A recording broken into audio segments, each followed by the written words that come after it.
Rally, children of the twilight. Saints, sinners, the conceited, the selfless. Your world is ending. Do you seek love, recognition, understanding?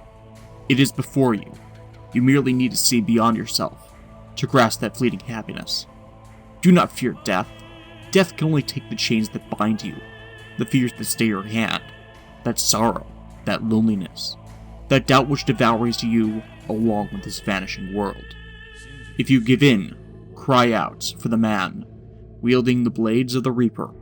He shall open your eyes and save you from your demons. Destruction is your only redemption from the nightmares beyond the veil. For in this age, to rescue all that seek salvation, the terror of death rises.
Alrighty people, it's time to start part 2, .hack Reminisce. And personally, this is my favorite part of the trilogy.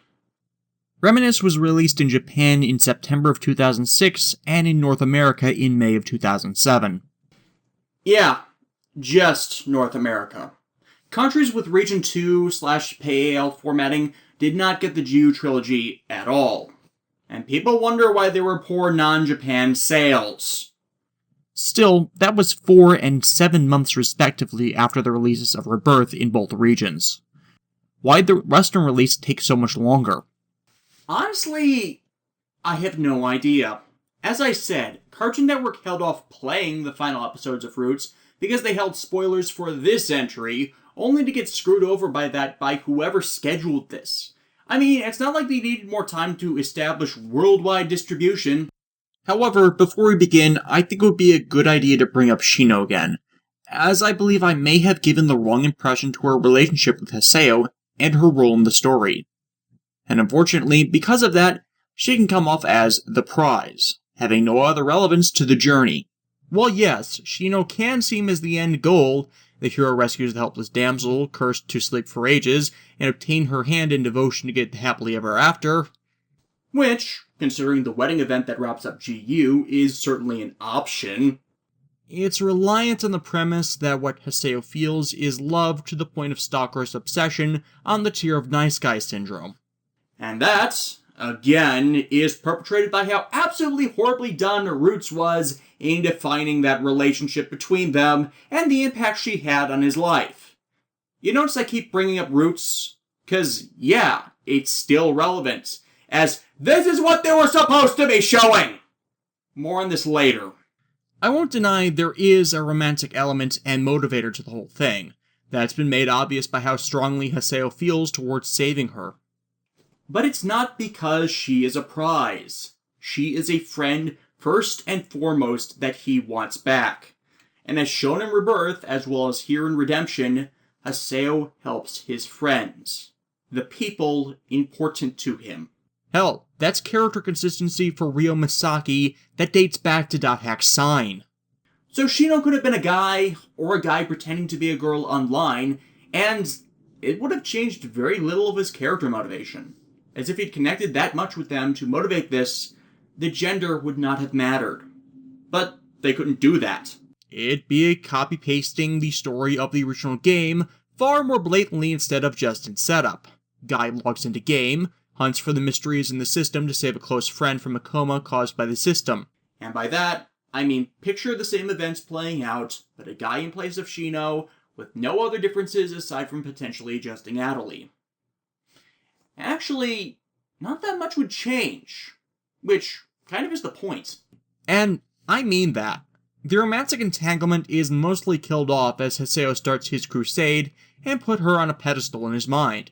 While it remains a tertiary motivating factor, playing especially into his early encounters with A.I.D.A, he is driven mostly out of responsibility and guilt over being able to do absolutely nothing when he was right there. And in the game's canon, as we start off Reminisce, he's already shown the same level of concern over Pai, Kun, and A.I.D.A over them potentially being rendered comatose. Yes, influenced by the trauma of Shino's loss, but showing that reaction isn't only because it's Shino, and his concern for others shows itself in a bunch of other places that Shino doesn't factor. So, in setup, yeah, they defaulted to the hero's journey monomyth with the goal, save the princess, but gave good reason why the specific incident would carry such an impact to set in motion Haseo's actions. They just forgot to show the actual relationship between them develop to justify all of this more than, oh, he must be attracted to her. That is, in Roots they failed. But, again, ahead of myself. Her gender is ultimately irrelevant. Furthermore, viewing her as a prize dehumanizes her. And the game series that is prized by fans for realistic character depiction, that is selling it short. Ironically, the far more controversial setup for these events gives the more emotional impact. Orca is hit by data drain and disappears faster than one can react, then Kite learns later after the event has time to settle. We don't see his real-world reaction, it's simply glossed over. The closest comparable we get to such is Black Rose over her brother Kazu, shown during the confrontation with Leos in Mutation, which is, again, after the fact. And yet, I've never heard anyone complain about that scene, or the first game, which has the exact same end goal, save the lost ones trapped in the system. Haseo is there as the life leaves her body in the game and reality, while frantically trying to contact her in reality, a real-time, emotional reaction to her loss that he blames himself for because he got there too late to do anything. It is more personal, more empathetic, and more realistic. And I cannot see that as a bad thing. It's unfortunate that a lot of female characters are put under contradictionally more and less scrutiny these days. People criticize those they think are bad on superficial levels without seeing if there's any complexities that give further depth past the appearance and initial effects on the story, and yet completely ignore outright horrible depictions of others because they look like what they expect. I'm only bringing this up because, well, .hack prides itself in having a variety of relatable characters that come off as real people, having their own personalities and interests that show in a variety of forms and conform to how they are presented.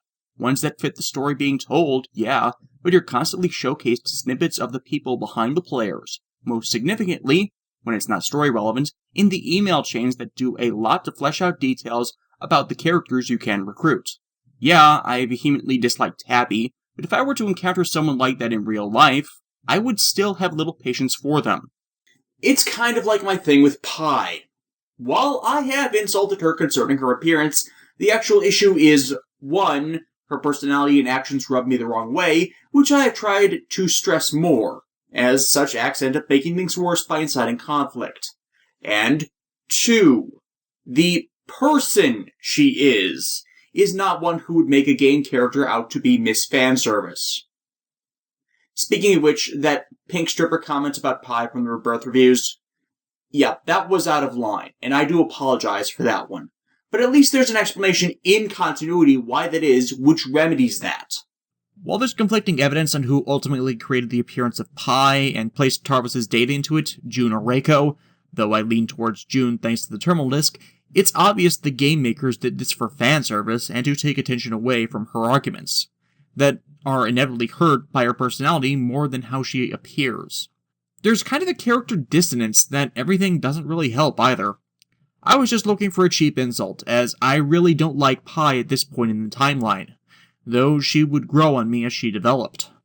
Oh, while on the subject of fan service, the whole ass shot counter thing, that was just something I added in while I was editing, completely impromptu.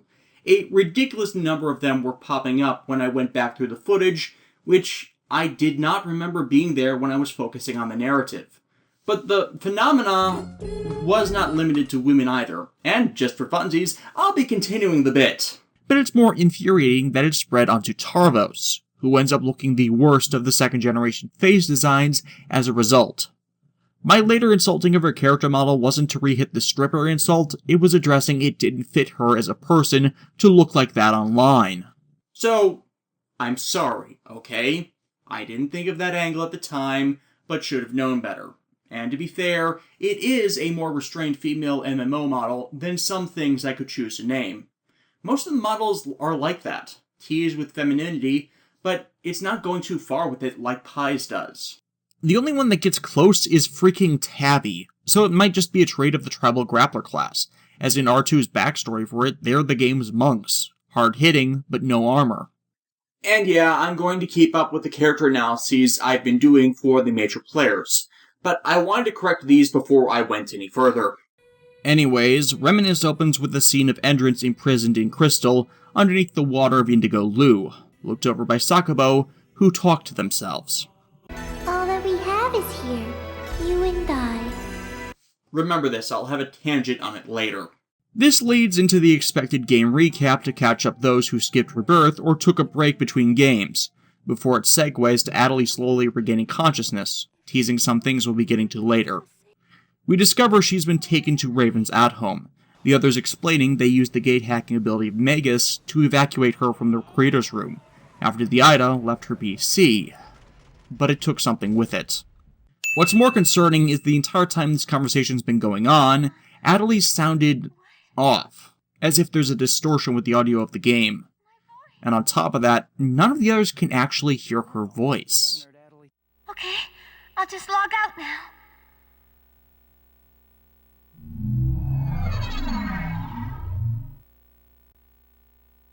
Huh?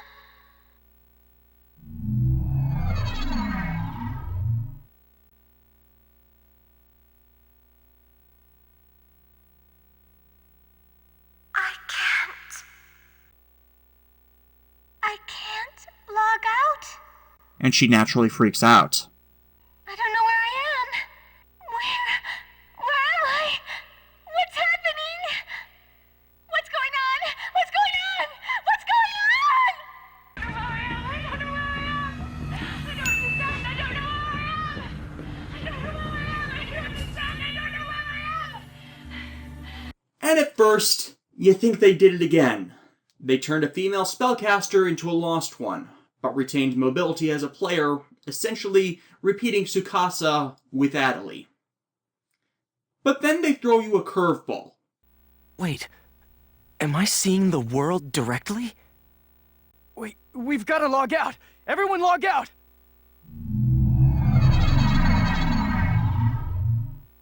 And that hooks you. Again. A.I.D.A appears to calm them, letting them know it's more widespread than those that encountered Azure Kite.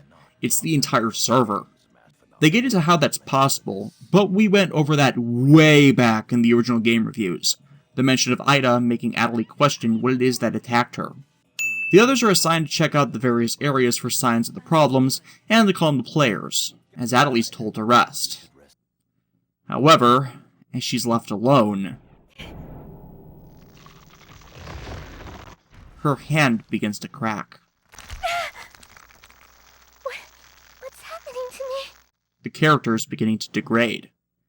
And with no one there, she panics, seeking comfort from the sole place she's certain she can find it. Haseo's given Makanu to check, and it's bad. Every person you meet at varying stages of worry and panic, some starting to gang up on the few in-game moderators that are around, and even the other players. So it seems that humans who lack morals both online and offline say the very same things after all.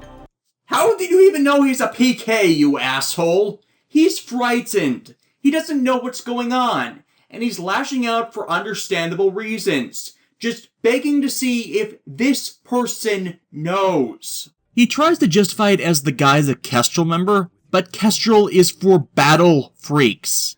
It doesn't mean they're all PKs. Hell, him being completely calm when he's just as much in the dark is suspicious in and of itself, as is treating a panicking person as less than human. Sakaki appears to show concern, but he pontificates again on how they're responsible for order, and it just comes off as so phony. The encounter is worsened with Haseo's spiteful reaction to seeing the two together, but I think it's more because Haseo sees Sakaki as ignoring her condition. His tone softens a lot when speaking directly to her, trying to get her back to Raven to rest, as after the A.I.D.A attack and the state of the system, they don't know how stable her data is. And we've already seen the degradation begin. Similarly, Sakaki sees Haseo certain that he can fix this as conceit, before starting on a tangent about power instead of explaining that point. But this argument again makes A.I.D.A lash out at Haseo as Sakaki leaves, the speech earlier deluding her into thinking Moontree can actually do anything. I don't understand. I just don't understand you, Haseo. And that rift he created is still as wide as it was before. Yada summarizes the facts, having tried and failed to reach the outside world. Even if they were all trapped, some communication from administration systems should still be possible. So they're not actually in the world anymore. What Aida has done is create a mirror server, a perfect recreation of the active root towns and areas so we can try and reach its understanding. As I've said, it's a developing AI that lost its guide to development, and it's slowly learning how to become whole. So now, it's got something to observe. The reason A.I.D.A's character is degrading is also explained. As said at the end of Rebirth, A.I.D.A is an unawakened epitaph user. They're vulnerable when not active, so the A.I.D.A just stole it, that missing data leaving a hole. The problem with this right now is if the PC collapses without that piece, while her consciousness is disconnected from her body, there'd be nothing to lead it back to reality, and nothing to hold it safely within the world. She would just be completely wiped away. Lost, with no possibility of ever returning. The only ways to fix that is to recover her phase, or to get them all out of here. As a copy, the A.I.D.A server is imperfect, meaning a search should result in something eventually. But with time not on their side, it means they need the help of pretty much everyone that's trapped. And unfortunately, that means asking help from Moontree. At first, you consider this as Haseo having to eat his words, but then you realize finding where the solution is and actually being able to solve it are two different things. They could have done this without him, but it would have taken longer. And it's good character development for Haseo that while he's a bit indignant, he swallows his pride and goes with Pi to ask for help. You'll notice as the game progresses that Haseo seems a lot more somber than he did in Rebirth, not often angry or lashing out. It happens, but it's not the modus operandi, and the answer is quite simple. Haseo's character arc is that of a man going through the Kubler-Ross model, or the 5 stages of loss and grief. Denial, anger, bargaining, depression, and acceptance. Denial characterized in part with roots and his refusal to accept help. Anger is obvious, mainly directed at himself and others that trivialize what he's trying to do. The bargaining occurred any time he saw an angle or advantage that could have helped, telling himself, I'll go further. I'll do this, I'll compromise myself and my morals, and just maybe I'll get her back. Rationalizing his choices, but every time the bargain failed, he'd backslide. And then the fight with Kun happened. And soon after, he got to what he thought he wanted. And the only thing that came of it is A.I.D.A being made to suffer because of his actions. So, right now, he's in the depression stage, beginning to look back on his actions to see what he's done wrong, and reminisce on whether it was worth it in the end. Incidentally, the game's original name is Kimi Omo Koi, or The Voice That Thinks of You, which also perfectly captures that theme of Haseo's character in Volume 2, along with that of the major story events, which we'll get to. Unfortunately, we get a bit of a logical hiccup that, sadly, is due to translation. Pi says Yada sent Zelkova an email, but you can't access emails inside of the game. You can only send and receive short mails. As I've said before, Bandai kind of sucks at this point, so it starts to slip in more and more. Again, the worst is in Redemption. But Sakaki pretty much gives away his nature, revealing he knows everything GU does. I'm saying that perhaps you should consider bowing down and gracefully begging us to help you with your desire to escape from the Aida server. Wow, Sakaki, it's amazing you ever got anyone to ever follow you with that attitude. And this didn't come from A.I.D.A. She still doesn't know what Aida is right now, meaning someone else is giving him the information. Nala, another Moontree head, intervenes, getting the lot to agree to help search all of the areas, though Pi isn't happy their big secret has been blown. Not that that will help much. We have dozens of keywords that make up each part of an area word. Do you know how monstrously huge that number is when you get down to the random combinations? There are literally tens of thousands of fields per server. Fortunately, Yada can still track Aida signals, the pair meeting up with Kun to go hunting. Though admittedly, that defeats the purpose of asking for help in the first place. We get a few new types of fields this game, the first being the desert plains, much of these areas up on large mesas or buttes. You know, like you see in the southeastern states, those mountains with the really flat tops and sheer sides that make you think someone's dropped a brick from space. They're actually found all over the place. Unfortunately, some goddamn idiot put an idea in the head of all the player killers that if they kill the ones responsible for trapping them like this, it'll all go back to normal, and tip them off to this area. So now you've got to fight all of them. Well, it seems like everyone's losing their cool. There's actually another reason we'll see later, relating to Aida's servers and people's presence in them screwing with their emotional states. Haseo easily deals with the infection, and receives a data seed from it, which starts popping up when you fight Aida. Nala informs them something's going on at the Beast Temple, inside revealing Gabi and Ovan. Yes, they're the ones that put it in the PKers' heads that killing is the only solution to your problem. I am not retracting my goddamn idiot insult. But it was more to get them here than anything.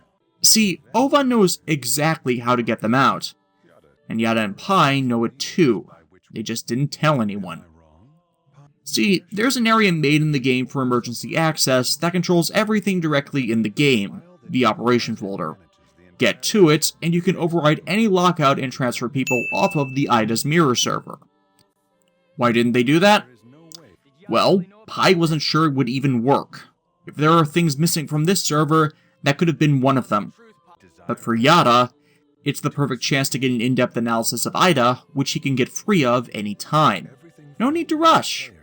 As like with the epitaphs, the Aida are drawn to strong emotions. So we're all just his guinea pigs? Neither you nor Yada ever had any intention of saving A.I.D.A, did you? While he's calling out the wrong person, it doesn't make it any less true. That should have been the first thing they tried. It's ultimately the mistake that begins to fracture the group, as if the ones that are in charge of this effort don't actually care about the people involved. Why should the people recruited from outside the company even help?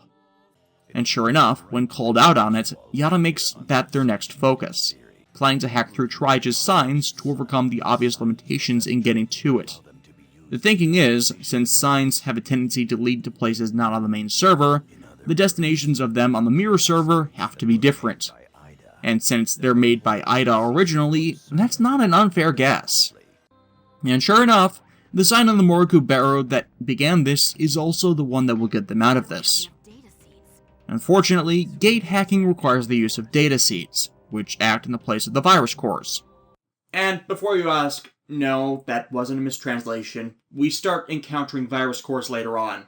I think the distinction is because virus cores were used to hack the world's data, whereas data seeds are used to take advantage of something Aida created. Regardless, they don't have enough right now. Events padded out with a few more Aida battles before we can enter the outer space that leads to the folder. Kudos to whoever designed this intermediary area. It looks really, really cool, as if you're flying through space. It's too bad this is the only time you ever see it. Of course, Aida has a guardian of it, and we have to fight a slightly modified Anna to get to the folder, named... The Gatekeeper! Yeah, you just keep fighting the exact same types of Aida with very rare variety. It gets, well, boring. At least with the original games, there was variety in the monster types that became infected with data bugs. For the area monsters, you only end up encountering across 8 varieties of Aida through the trilogy, and I'm not counting Aida-infected epitaphs. Though considering the epitaph's number 8, I guess it could have been an ARC number, paralleling the needed programs that, had they not been lost, would have helped develop a sentient, benign AI. And turn it sideways and you have the infinity symbol, which is Aura's emblem. On top of that, their numeracy of the same types could be seen as comparable to bootlegging the epitaphs, as these pieces of Aida sort of manifest in the same situations and gather data for the development of the core entity. From defeating the Gatekeeper, Haseo gets an odd item, Ovan 01, which will be relevant later. They get to the folder, and Pi uses her CC Corp clearance to gate everyone back to the main server, reconnecting them with their bodies and saving Adelai's life. For now. But as he's about to be logged out, another Gatekeeper comes a-calling for Haseo, and it's trapped him. Good thing, he's not truly alone.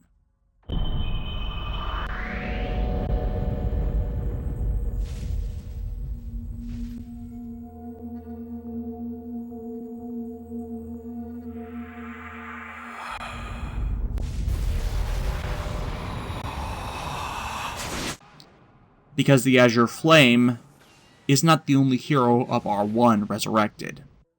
Yes, we also have zombies of Orca and Balmug, who delete the Aida with simple attacks of their weapons.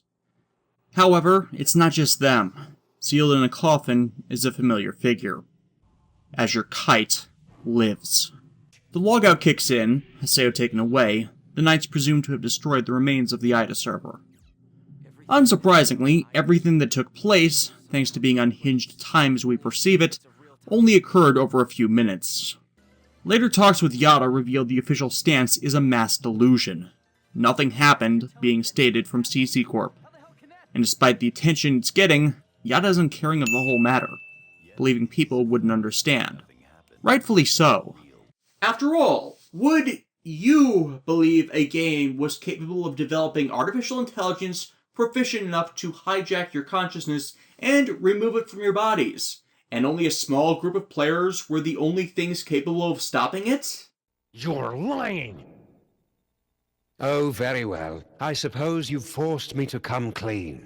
Sam, I am actually an agent of a much higher power, appearing only to you and Max to guide you in times of crisis. I believe you mortals would refer to me as an angel. Wait, really? Of course not. That would be stupid. And that's inevitably the breaking point. For Haseo, it's where he again reverts to a man who believes the only way things will get done is if he does them himself. Pi and CC Corp have their own concerns, thinking A.I.D.A's simply losing scope, wanting to lock down the game and diagnose it with less potential collateral. But that's thrown out as, like seen before with the core games, the problem is here only now. It can move at any time if it wanted to. Hell, more freely than Morgana Mode Gone could, but its fascination with humanity keeps it here, where it can best be countered. And for Kun, he washes his hands of GU in its entirety. For if they're not going to really do anything to stop this when it matters, he's not going to help them. Granted, Kun's overreaction, specifically shutting down the entire game to stop it, is a big no-no if you know the series lore.